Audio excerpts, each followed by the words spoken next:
Finally দেখো একবার রাত্রের ফাইনাল লুকটা কেমন লাগছে। আর এবারে সরস্বতী ঠাকুরটা আমি দিয়েছি, তো সরস্বতী ঠাকুরটা কেমন হয়েছে তোমরা দেখে বলো, কমেন্ট করো। তো সরস্বতী ঠাকুরটা এবারেরটা পুরো মাটির, মানে হচ্ছে মুকুট থেকে শাড়ি সবই মাটির, কিন্তু মানে ওটা ছাঁচের ঠাকুর না, কাঠামোর ঠাকুর।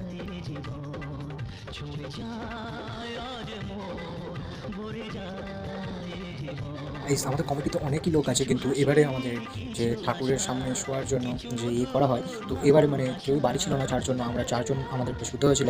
তো দেখতে পাচ্ছেন আমি বাদে তিনজনকে আমি দেখালাম, আর ঠাকুরটাকেও দেখালাম।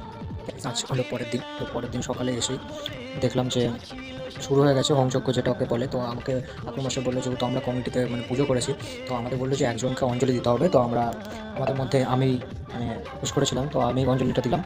অঞ্জলি দিয়ে ঠাকুরমশাই হোমে বসলো হোমযজ্ঞ করার জন্য। তো দেখতে পাচ্ছি হোমযজ্ঞ করার একটি ভিডিও শ্যুট।